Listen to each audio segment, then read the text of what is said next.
भी आज भी हमारे अंतस में हैं। लोग दिमाग पर छाते हैं, उन्होंने दिल में पहुंचने की कोशिश की। मैं उनकी स्मृति को प्रणाम करता हूं और एक छोटी सी हास्य व्यंग की कविता से अपनी बात समाप्त करता हूं।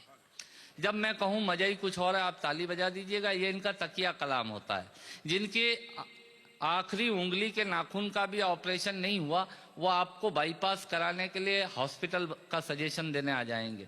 ये होते हैं रायचंद। सुनिएगा, आनंद लीजिएगा और ऑब्जर्वेशन देखिएगा। दांतों से नाखून काटने का, छोटों को जबरदस्ती डांटने का, पैसे वालों को गाली बकने का, मूंगफली के ठेले से मूंगफली चखने का, कुर्सी पे बैठ के कान में पेन डालने का और रोडवेज की बस की सीट में से स्पंज निकालने का।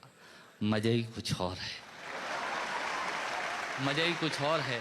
एक ही खूंटी पे ढेर सारे कपड़े टांगने का, साइकोलॉजी है। एक ही खूंटी पे ढेर सारे कपड़े टांगने का, नए साल पे दुकानदार से कैलेंडर मांगने का। ये एक शौक होता है। क्यों सेठ जी, इस बार कैलेंडर वेलेंडर नहीं आए क्या? मैंने कहा तेरे घर में जगह तो है नहीं टांगने की, क्या भाभी की चोटी पे टांगेगा कैलेंडर?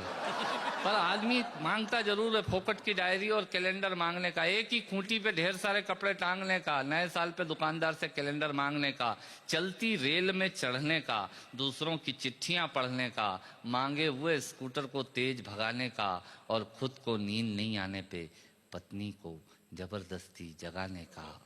मजा ही कुछ और है, मजा ही कुछ और है। चोरी से फल फूल तोड़ने का, खराब ट्यूबलाइट और मटकों को फोड़ने का, पड़ोसन को घूर घूर के देखने का। भैया ऐसे खुश हो रहे हैं जैसे उनका चरित्र चित्रण हो रहा है। चोरी से फल फूल तोड़ने का, खराब ट्यूबलाइट और मटकों को फोड़ने का, पड़ोसन को घूर घूर के देखने का, अपना कचरा दूसरे के सामने फेंकने का, बाथरूम में बेसुरा गाने का और थूक से टिकट चिपकाने का। मजा ही कुछ और है, मजा ही कुछ और है। ऑफिस में लेट आने का, फाइल को जबरदस्ती दबाने का, चाट वाले से फोकट की चटनी डलवाने का। भैया थोड़ी चटनी देना। ऑफिस में लेट आने का, फाइल को जबरदस्ती दबाने का, चाट वाले से फोकट की चटनी डलवाने का, बारात में प्रेस किए हुए कपड़ों पे फिर से प्रेस करवाने का, ससुराल में साले से पान मंगाने का और साली की पीठ पे धोल जमाने का। मजा ही कुछ और है, मजा ही कुछ और है।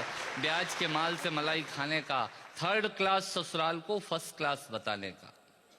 ससुराल किसी की बुरी नहीं होती और साला तो विवेकानंद जी से कम बुद्धिमान किसी का होता ही नहीं है। और ब्याज के माल से मलाई खाने का, थर्ड क्लास ससुराल को फर्स्ट क्लास बताने का, पंगत में बैठ के एक ही सब्जी के लिए दो दोने लगाने का, आरती में सबसे ज्यादा फटा हुआ नोट चढ़ाने का, दूसरे के टेलीफोन से चिपकने का, गुटके और पान इधर उधर पिचकने का, कमजोर से बेमतलब लड़ने का और पत्नी को रोज रोज परेशान करने का। मजा ही कुछ और है। मित्रों, श्रोताओं को भी कविता सुनाने का मजा ही कुछ और होता है, पर मन मेरा उस वक्त रोता है जब मजे के लिए शब्द अपने अर्थ खो जाते हैं और कुछ श्रोता तो बैठे बैठे ही सो जाते हैं, और कुछ श्रोता तो बैठे बैठे ही सो जाते हैं। यदि आप जीवित और जागृत हैं तो प्रमाण बताइए। कविता खत्म करता हूँ, तालियां बजाइए।